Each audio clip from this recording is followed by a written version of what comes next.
Good morning, dear students. Welcome to this online lecture. I am Mr. Rahul Pawar. In today's lecture, we are going to study the remaining exempted incomes under Section 10 of Income Tax Act. In the previous lecture, we started with this particular point, and in the previous lecture, we have seen what is the meaning of exempted incomes and what are the different exempted incomes under Section 10 of Income Tax Act. पाठीमागच्या लेक्चरमध्ये आपण exempted incomes म्हणजे काय आणि वेगवेगळे जवळपास 15 exempted इन्कमचे examples आपण पाहिलेले आहेत. या लेक्चरमध्ये आपण जे राहिलेले एक्झम्प्टेड इन्कम्स आहेत ते आपण पाहणार आहोत. Before starting to this lecture, just for a reminder purpose, in the previous lecture we have seen the meaning of exempted income. In the previous lecture we have seen that what is exempted income. Exempted income म्हणजे काय, तर exempted income means those incomes on which a person is not required to pay tax to the government. Okay, this is the simple meaning of exempted income. Exempted incomes म्हणजे काय, तर असे incomes की ज्या इन्कमवरती त्या व्यक्तीला गव्हर्नमेंटला कोणताही टॅक्स द्यावा लागत नाही, अशा इन्कम्सला एक्झम्प्टेड इन्कम्स असं म्हटलं जातं. Generally on all the incomes we have to pay tax to the government. आपल्याला वेगवेगळ्या मार्गांनी जे काही इन्कम मिळतं, मग ते सॅलरीद्वारे इन्कम मिळणार असेल, वेजेसचं इन्कम असेल किंवा इतर कोणत्याही फॉर्ममध्ये मिळणारे इन्कम असेल, generally on all the incomes we have to pay tax to the government. आपल्याला गव्हर्नमेंटला टॅक्स द्यावा लागतो. But there are certain incomes on which a tax is not payable to the government, and such incomes on which tax is not payable are called as the exempted incomes. Okay, ज्या इन्कमवरती आपल्याला गव्हर्नमेंटला tax द्यावा लागत नाही त्या इन्कम्सला exempted incomes असं म्हटलं जातं. And in the previous lecture we have seen some of the examples of exempted income. For example, first exempted income in India is agricultural income. Okay, any income obtained by a farmer by doing agricultural activity is totally exempted in India. एखाद्या शेतकऱ्याने शेती करून जे मिळवलेले income आहे ते income हे पूर्णपणे एक्झम्प्ट आहे. त्यावरती त्या इन्कमवर त्याला कोणताही टॅक्स द्यावा लागत नाही. So it is exempted. Second income we have seen is dividend received from Indian company. Okay, when a person makes investment in the form of a shares, he gets the dividend at the end of the year. And if any shareholders gets the dividend from an Indian company, then on that dividend income he is not required to pay tax to the government. एखाद्या Indian कंपनीकडून जो काय लाभांश मिळतो, तो जो काय लाभांश मिळाला आहे ते आपलं इन्कम आहे, त्या इन्कमवरती सुद्धा आपल्याला टॅक्स द्यावा लागत नाही. So it is also exempted income. Then next incomes which we have seen is share of profit received by partners from partnership firm. एखाद्या पार्टनरशिप फर्मकडून जो काय प्रॉफिटमधला हिस्सा पार्टनर्सला मिळतो, ते जे काय पैसे मिळतात, it is their income. But on that income also they are not required to pay tax to the government. तो जो काय प्रत्येक पार्टनरला हिस्सा मिळाला आहे, प्रॉफिटमधला हिस्सा, त्या इन्कमवरती देखील त्या पार्टनरने कोणताही टॅक्स गव्हर्नमेंटला द्यायचा नसतो. In the same case share of profit received by the member of HUF. HUF means Hindu undivided family. Okay, त्यामधून तो जो काय प्रॉफिट आहे HUFचा प्रॉफिट, त्यामधील जो काय हिस्सा मेंबर्सला मिळतो त्या हिस्स्यावरती देखील the concern member, the concern partner is not required to pay tax to the government. आपल्याला इन्कम तर मिळतं आहे, इन्कम मिळालं, पार्टनरशिप फर्मकडून आपला प्रॉफिटचा हिस्सा मिळाला, HUFकडून पार्टनरला हिस्सा मिळाला प्रॉफिटचा, पण त्या इन्कमवर टॅक्स द्यावा लागत नाही. So it is exempted income. Okay, next is LIC policy amount received. LIC insurance पॉलिसीचे जे काय पैसे मिळतात, पैसे मिळाले, it is your income. On this income also you are not required to pay the tax. Next income we have seen in the previous lecture is daily allowance received by MPs and MLAs. Okay, MPs means खासदार, MLAs means आमदार. Okay, for attending the sessions, parliamentary sessions, the MPs and MLAs get the daily allowance. Okay, मग daily दैनंदिन खर्च साठी जे काही दैनंदिन भत्ता मिळतो, ते जे काही इन्कम आहे त्याच्यावरती त्यांना देखील कोणतंही टॅक्स गव्हर्नमेंटला द्यावा लागत नाही. Next one is interest on national saving certificates. Okay, this is one investment option. national saving certificates, and whatever the interest you get from NSC, national saving सर्टिफिकेटमध्ये पैसे गुंतवून तुम्हाला जे काही व्याज मिळतं त्या व्याजावर कोणताही टॅक्स तुम्हाला द्यावा लागत नाही. Next one is interest on post office saving bank account. Okay, if you open a saving bank account in a post office, then whatever money you keep in the saving account, you will get the interest, and on that interest income you are not required to pay tax to the government. आपण जर post ऑफिसमध्ये saving account काढलं, त्या saving अकाउंटमध्ये जे काही आपले पैसे असतील त्या पैशावरती जे काही व्याज मिळेल त्या व्याजावर तुम्हाला कोणताही टॅक्स द्यावा लागत नाही. Next one is scholarship received by a student for educational expenses. Okay, if any student gets certain scholarship, okay, from local authority, state government, central government, or from college or from university, okay, if the scholarship is received for educational expenses, शिक्षणाचा खर्च भागवण्यासाठी जर काय scholarship मिळाली असेल, जे काही स्कॉलरशिपची रक्कम मिळाली त्या इन्कमवर, त्या पैशावर कोणताही टॅक्स द्यावा लागत नाही. Next one is compensation received by a worker under industrial dispute act. Okay, if any worker get सर्च कॉम्पेन्सेशन, जर एखाद्या वर्करला ह्या कायद्याअंतर्गत काही नुकसान भरपाई मिळाली, काही रक्कम मिळाली, तर त्या रकमेवरती देखील he is not required to pay tax to the government. Then this is 11th, any compensation received on account of natural disasters like earthquake, flood, etcetera etcetera. Okay, whenever such kind of situation arises, the state government, the central government, the local authorities give some compensation to the affected peoples. ज्या वेळेला अशा प्रकारची म्हणजे भूकंप असेल, पूर असेल, वादळ असेल, अशा प्रकारची नैसर्गिक आपत्ती येते, तेव्हा राज्य सरकार, केंद्र सरकार किंवा लोकल प्रशासन त्यांना काही आर्थिक मदत करतं. जे काही पैसे त्या लोकांना दिले जातात त्या पैशावरती त्या लोकांनी गव्हर्नमेंटला कोणताही टॅक्स द्यायचा नसतो. Then the remaining are the interest incomes.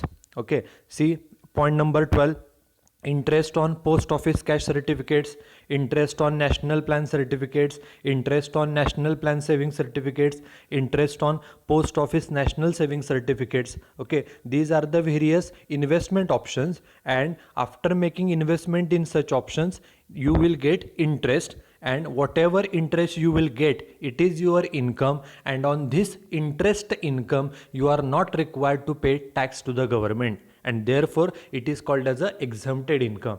हे वेगवेगळे गुंतवणुकीचे पर्याय आहेत. मग ते पोस्ट ऑफिस कॅश सर्टिफिकेट असेल, नॅशनल प्लॅन सर्टिफिकेट असेल, किंवा नॅशनल प्लॅन सेव्हिंग सर्टिफिकेट असेल, किंवा post office national saving certificate असेल, यामध्ये जर गुंतवणूक केली तर तुम्हाला व्याज मिळतं.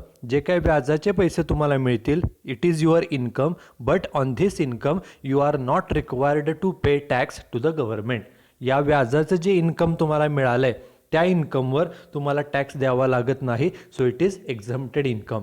Okay, and in the previous lecture we have seen this 15 exempted incomes. पाठीमागच्या लेक्चरपर्यंत आपण एकूण 15 एक्झम्प्टेड इन्कम पाहिलेले आहेत. Now we will see the remaining 15 exempted incomes. Okay, here we are going to study total 30 exempted incomes. Up to last lecture we have seen 15 exempted incomes. Now we will start with the 16th exempted income. Read the sentence carefully. The next exempted income in India is income of a school, college, university which is run only for educational purpose and not for profit and approved by the government. Okay, whatever the income a school gets, whatever the income a college gets, or whatever the income a university gets, okay, on that income the college, the school or the university is not required to pay tax to the government. एखादी शाळा असेल, एखादं college असेल, एखादं विद्यापीठ असेल, यांना शाळा चालवून, कॉलेज चालवून, विद्यापीठ चालवून जे काही इन्कम मिळतं, okay, school, colleges, universities gets the income in the form of fees from the students, plus they get certain grants from the government. एखाद्या शाळेला, कॉलेजला, विद्यापीठाला विद्यार्थ्यांकडून फी मिळते, गव्हर्नमेंटकडून ग्रँट मिळते म्हणजे अनुदान मिळतं, प्लस लोकांकडून डोनेशनसुद्धा मिळतं. Okay, on this income the school, the college or the university is not required to pay tax to the government.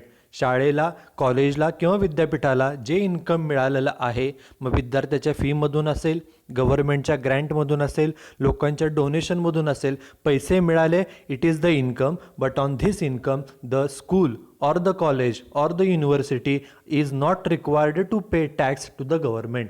यांना गव्हर्नमेंटला कोणताही टॅक्स द्यावा लागत नाही, मिळालेल्या इन्कमवरती कोणताही टॅक्स द्यावा लागत नाही. So income of a school, income of a college, income of a university is treated as a exempted income.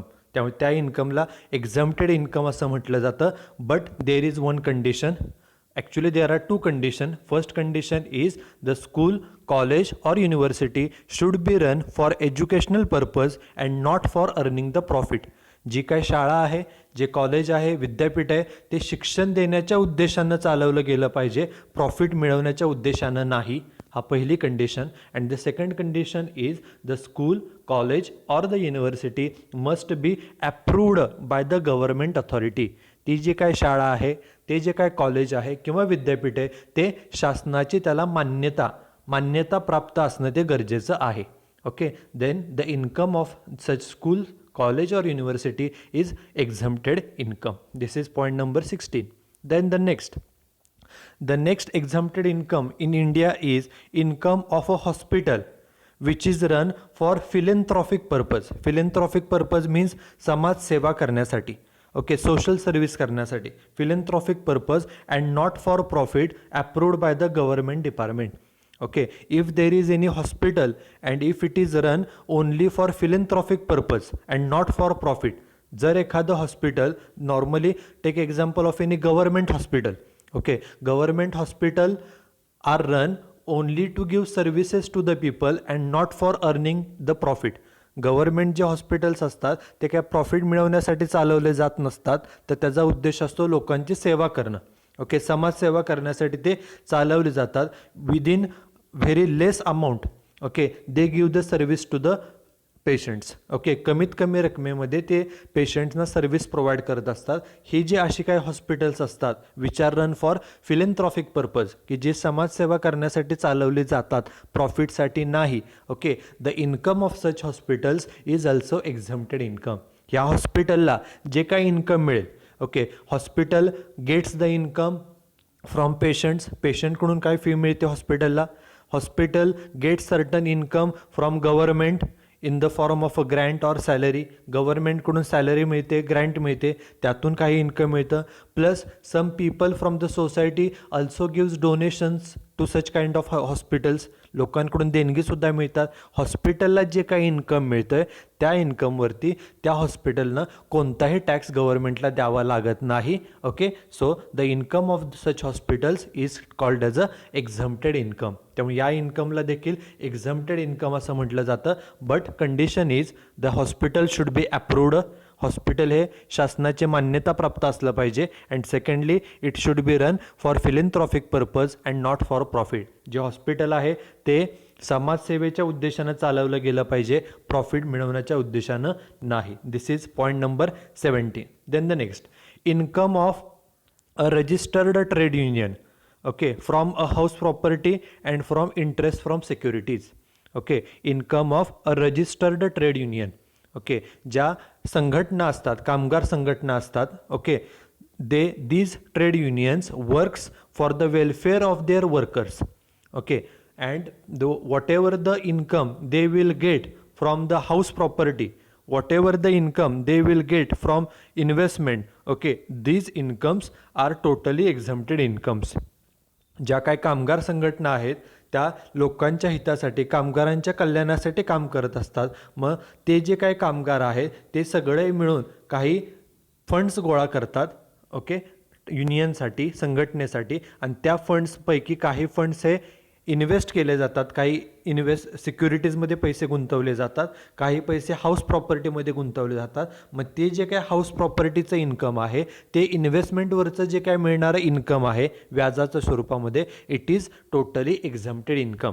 But there is only one condition, that the trade union must be registered. ती जी काय संघटना आहे ती नोंदणीकृत, registered असणं गरजेचे आहे. ती संघटना कामगारांच्या वेलफेअरसाठी काम करते आणि म्हणूनच त्यांना मिळणारं जे इन्कम आहे इट इज एक्झम्प्टेड. त्यांना त्यांच्या इन्कमवर गव्हर्नमेंटला टॅक्स द्यावा लागत नाही, कारण ती संघटना काय प्रॉफिटसाठी चालवली जात नाही.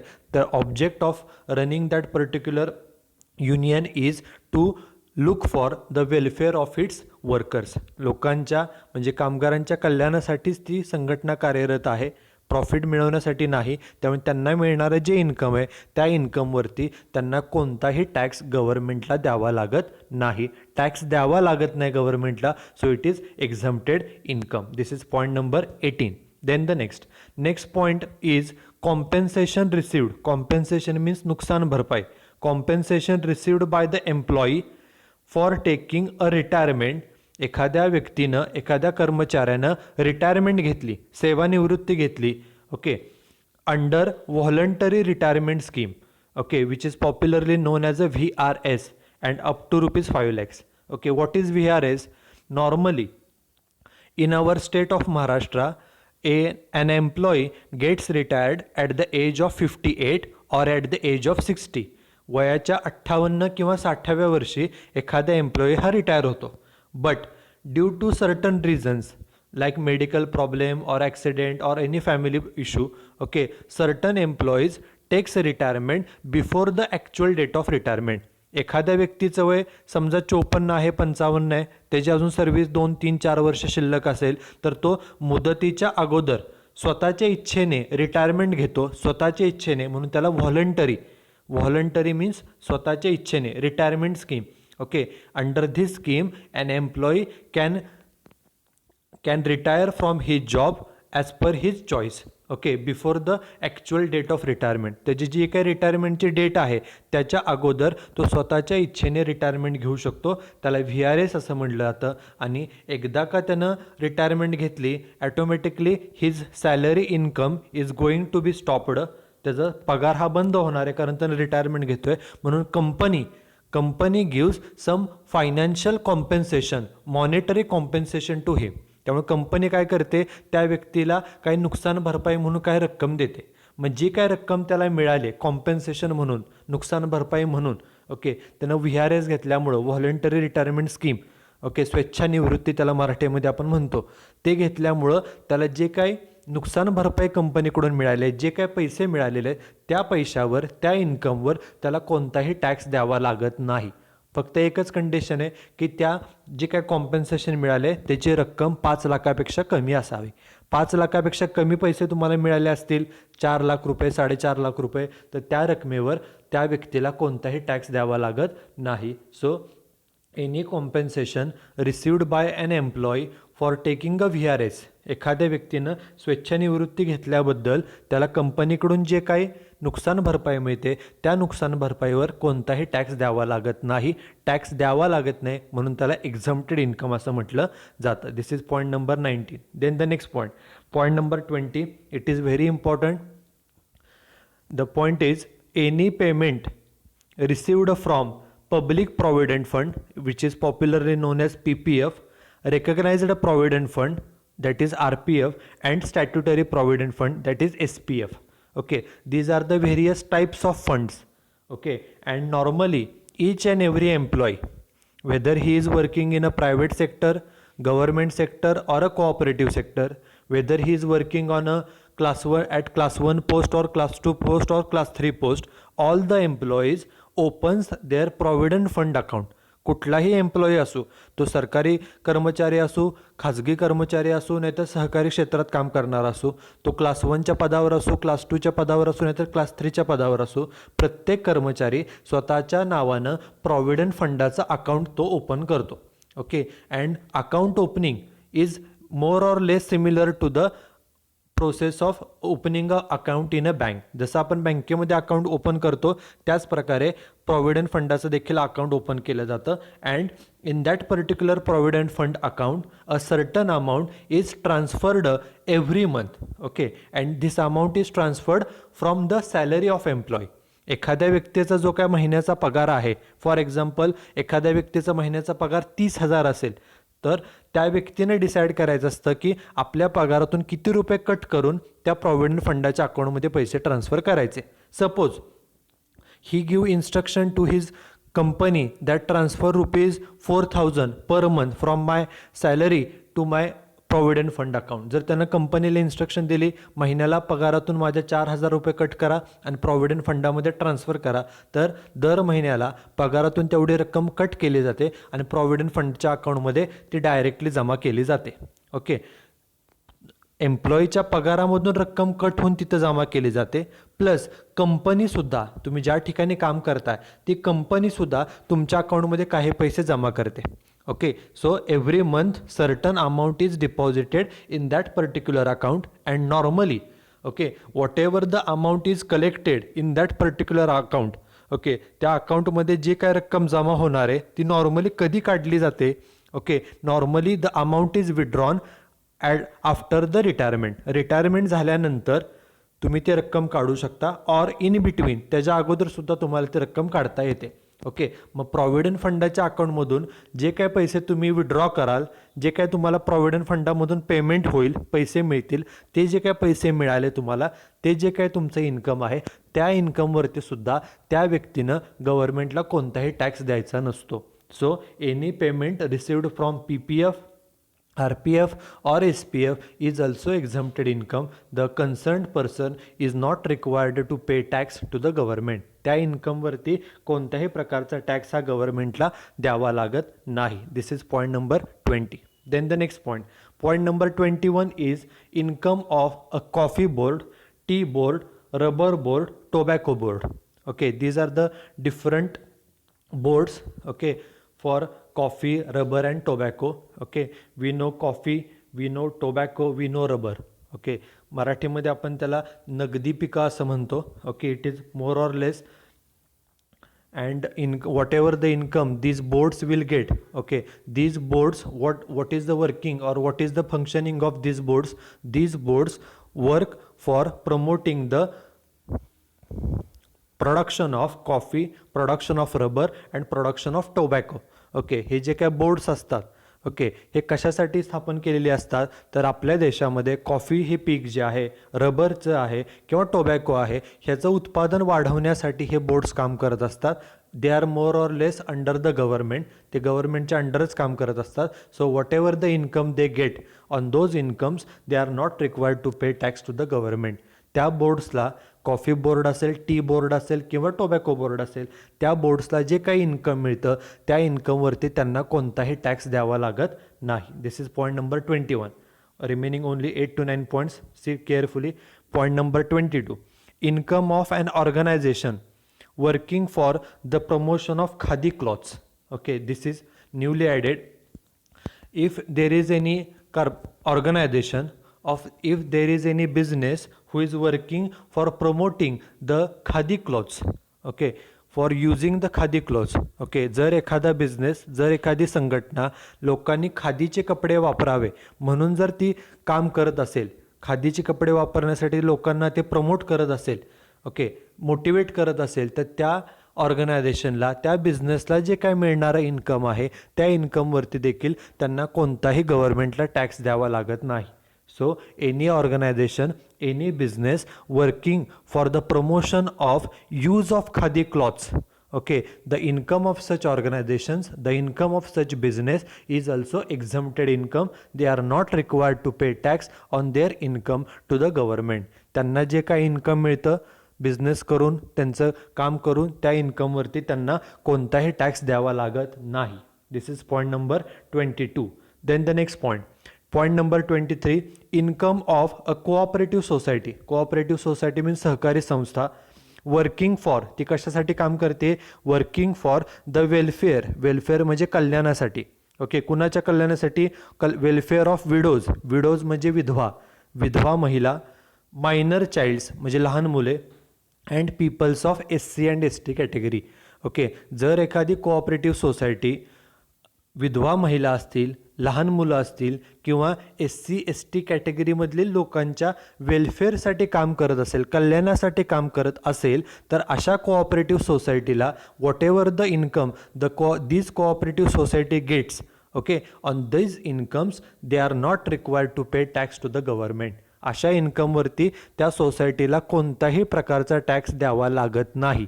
ओके, कारण त्या the cooperative society is working for the welfare of minor childs, welfare of childrens, welfare of widows, welfare of SC and ST people. Okay, so they are doing the social responsibility work. Okay, it is their social responsibility, and whatever the income they get, हे काम केल्याबद्दल, हे काही सामाजिक काम केल्याबद्दल त्यांना जे काही इन्कम मिळते, गव्हर्नमेंटकडून ग्रँट मिळत असेल किंवा डोनेशन मिळत असेल, on this income they are not required to pay tax to the government. This is point number 23. Then the next point is point number 24, payment received from Sukanya Samriddhi Yojana account. Okay, this is newly introduced scheme. This is introduced by the central government at least 3 or 4 years ago, and it is for the girls. Okay, if any parents opens the Sukanya Samriddhi Yojana account in the name of their girl child, then whatever the payment you will get from this particular account, okay, it is a totally exempted income. Okay, केंद्र सरकारनं ही योजना मुलींसाठी चालू केलेली आहे. एखाद्या मुलीच्या नावानं तुम्ही हे अकाउंट ओपन करता येतं. You can open an account in the name of a girl child and you have to deposit a certain amount every year. वर्षभरामध्ये तुम्हाला काही रक्कम ही त्या अकाउंटमध्ये जमा करावी लागते for certain number of years. काही वर्ष ती जमा करावी लागते. And the whatever the amount you have deposited in that account, तुम्ही जेवढी काय रक्कम त्या खात्यामध्ये जमा कराल त्या खात्यावरती तुम्हाला व्याज मिळतं. आणि ते पैसे कधी मिळतात? You get your money back at the when your girl child is of 18 years और when she attains the age of 21. Okay, ह्या अकाउंटमध्ये जे काही आपले पैसे जमा केलेले आहेत ते व्याजासहित आपल्याला कधी मिळतात? ज्या वेळेला एखाद्या मुलीचं एज्युकेशन, हायर एज्युकेशन चालू असेल, म्हणजे वयाचं 18 वर्ष, 19-20 वर्ष, त्यावेळेला ते सर्व पैसे आपल्याला व्याजासहित परत मिळतात. ओके, मग जे काही आपण अमाऊंट जमा केलेली आहे, ओके, 8 वर्ष, 10 वर्ष, 12 वर्ष, ओके, त्या पैसे व्याजासहित आपल्याला परत मिळतात. पैसे मिळाले, it is your income and on this income you are not required to pay tax to the government. आणि हा इन्व्हेस्टमेंटसाठी सर्वात बेस्ट अल्टरनेटिव्ह असतो. फक्त हे अकाउंट एखाद्या मुलीच्या नावानंच ओपन करता येतं. Okay, this is point number 24. Then the next point, next exempted income is, this is the last slide. Point number 25, prize money received on account of gallantry awards. Gallantry awards means वीरता पुरस्कार, शौर्य पुरस्कार, like वीर चक्र, अशोक चक्र, परमवीर चक्र, etc. Okay, these are the gallantry awards which are received by the armed forces. हे normally कुणाला awards दिले जातात? जे आर्म फोर्सेसमध्ये काम करतात, जसे की आर्मी असेल, नेव्ही असेल किंवा एअरफोर्स. ओके, त्यांनी एक्सलंट वर्क केल्याबद्दल, okay, for doing the excellent work, the people, the armed forces personnel get such kind of awards like Veer Chakra, Ashok Chakra, Veer Chakra, Paramveer Chakra, etc. Okay, and when any person gets such award, he gets certain prize money also. Award बरोबर त्याला काही रक्कमसुद्धा दिली जाते. ही जी काय रक्कम त्या व्यक्तीला मिळेल, जे काय पैसे मिळतील, पैसे मिळाले हे त्याचं इन्कम आहे आणि या इन्कमवर त्याला कोणताच टॅक्स गव्हर्नमेंटला द्यावा लागत नाही. ओके, कारण की ही has done a tremendous work for the country and that's why he has been awarded with such a gallantry award. त्या व्यक्तीनं देशासाठी मोठं काम केल्याबद्दलच त्याला हा अवॉर्ड दिलेला असतो. म्हणून जे काही त्याला पैसे पण दिले जातात, प्राइज मनी, ओके, बक्षीस म्हणून जे पैसे दिले जातात, त्या पैशावरती गव्हर्नमेंटला कोणताच टॅक्स त्या व्यक्तीला द्यावा लागत नाही. Okay, so this is point number 25. Next point is point number 26, family pension. Family pension received by the family members of armed forces. Now you know the word pension. आपल्याला पेन्शन हा शब्द माहिती आहे. What is pension? And when a person gets the pension, normally after retirement a person gets the pension, and when he gets retired after the age of 58 or 60. वयाच्या 58 किंवा 60व्या वर्षानंतर व्यक्ती retire होतो आणि नंतर त्याला पेन्शन मिळते. Okay, it is a normal pension. But what is family pension? Okay, take example of our soldiers, okay, of army, navy or air force. If any soldier is dead, okay, or if any soldier lost his life while doing the service of the country, एखादा soldier जर समजा देशाची सेवा करताना समजा तो तिथं त्याचे मृत्यू झाला, त्याची डेथ झाली काम करत असताना, तर त्याचे जे काय फॅमिली मेंबर्स आहेत त्यांना त्याच्या मृत्यूनंतर जी पेन्शन दिली जाते, the pension which the family gets after the death of the armed forces personnel, त्या व्यक्ती शहीद झाल्यानंतर, देशासाठी तो व्यक्ती शहीद झाला, तो डेथ झाला, त्याच्यानंतर त्याच्या फॅमिलीला जे काय पेन्शन दिली जाते, it is called as a family pension. Okay, so family pension is given after the death of the concerned person, concerned employee और कन्सर्न्ड पर्सोनेल. त्या व्यक्तीच्या मृत्यूनंतर, जो काम करत होता त्याच्या मृत्यूनंतर त्याच्या फॅमिलीला ही पेन्शन दिली जाते. Okay, and in India the family pension received by the family members of armed forces. एखाद्या आर्म्ड फोर्सेस म्हणजे आर्मी, नेव्ही असेल, एअरफोर्स असेल, ह्यामध्ये काम करणारा व्यक्ती देशासाठी त्याचं निधन झालं, ओके, तो शहीद झाला आणि त्याच्या फॅमिलीला मग जे काय पेन्शन दिली जाईल, ओके, ते काही त्याला त्या फॅमिलीला इन्कम मिळेल पेन्शनद्वारे, त्या इन्कमवरती त्या फॅमिलीने कोणताच टॅक्स गव्हर्नमेंटला द्यायचा नसतो. Okay, and this is one exempted income. Okay, this is point number 26. Then the next point number 27, income from one palace means rajwada of ex ruler.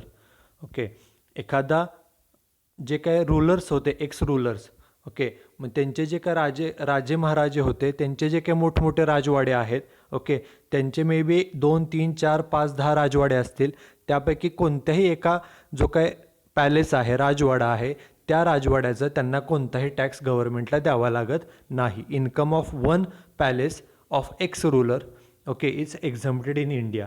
Okay, त्या कन्सर्न जो कोण व्यक्ती आहे, ruler, ex ruler, he has to decide which palace he wanted to choose. कोणत्या राजवाडा त्याला निवडायचे हे त्या व्यक्तीने ठरवायचे. त्या राजवाड्याचं जे काही इन्कम आहे त्या इन्कमवरती गव्हर्नमेंटला कोणताही टॅक्स द्यावा लागत नाही. This is point number 27. Then remaining 3 points.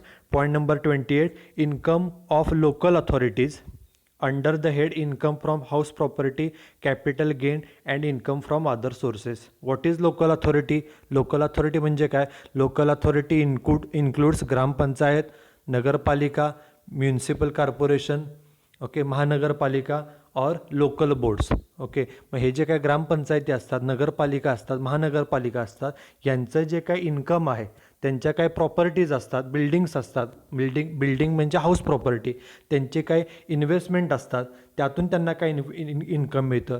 ते त्यांच्याकडच्या असलेल्या काही प्रॉपर्टी विकतात, त्यातून त्यांना काय कॅपिटल गेन होतो, फायदा होतो. ओके, त्या इन्कमवर त्यांना देखील कोणताही टॅक्स गव्हर्नमेंटला द्यावा लागत नाही. So income earned by local authority from house property, from capital gain and from other sources is also exempted income. त्या इन्कमवरती त्यांना टॅक्स द्यावा लागत नाही, म्हणून त्याला एक्झम्प्टेड इन्कम असं म्हटलं जातं. This is point number 28. Second last point number 29, income of registered, नोंदणीकृत scientific research association. Okay, if there is any association, registered association who is doing a scientific research, जर एखादी समजा अशी संघटना आहे, असोसिएशन आहे, नोंदणीकृत आहे, आणि ती जर समजा सायंटिफिक रिसर्च करत असेल, तर त्या संघटनेला, त्या असोसिएशनला जे काही इन्कम मिळतं, मग ते गव्हर्नमेंटकडून मिळणारं असेल किंवा अजून कुठल्याही मार्गाने मिळणारी इन्कम असेल, on these incomes the association is not required to pay tax to the government. त्या संघटनेला कोणताही टॅक्स गव्हर्नमेंटला द्यावा लागत नाही. But condition is association must be registered and it must be involved in the doing the scientific research. Scientific research करण्यामध्ये ते काम चालू असलं पाहिजे आणि ती नोंदणीकृत असली पाहिजे. This is second last point. And the last income, the last exempted income in India is income received from regimental fund established means set up by armed forces for the welfare of armed forces. Okay, that is welfare of its members.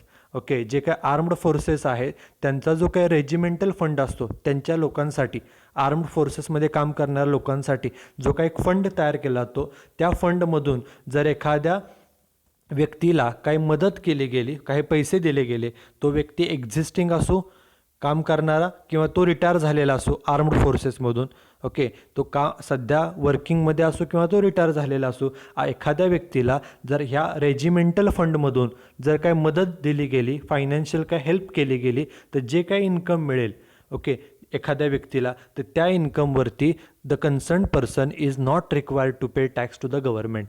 Okay, this fund is created by the armed forces. हा fund कोण create करतं? Armed फोर्सेसमध्ये जी लोक काम करतात त्यांनी हा फंड तयार केलेला आहे. कुणासाठी आहे? तर जे आर्म्ड फोर्सेसमध्ये काम करतात किंवा काम करून आता ते रिटायर झाले त्यांच्यासाठी हा फंड आहे. ह्या फंडमधून जे काही कॉम्पेन्सेशन, जे काही हेल्प एखाद्या व्यक्तीला दिली जाते त्या इन्कमवरती त्या व्यक्तीला कोणताही टॅक्स गव्हर्नमेंटला द्यावा लागत नाही. सो टॅक्स आपल्याला द्यावा लागत नाही. So it is exempted income. So that's it for today's lecture. In today's lecture we have seen the meaning of exempted income and the remaining 15 exempted incomes. या लेक्चरमध्ये आपण एक्झम्प्टेड इन्कम म्हणजे काय हे पाहिलेलं आहे. त्याचबरोबर उरलेले जे काही 15 एक्झम्प्टेड इन्कम्स होते ते आपण पाहिलेले. You should at least remember we have seen 30 points. Okay, 30 exempted income, but at least you should remember 20 to 25 points. Okay, you should know what is exempted income and what are the different examples of exempted incomes. So that's it for today's lecture. Thank you.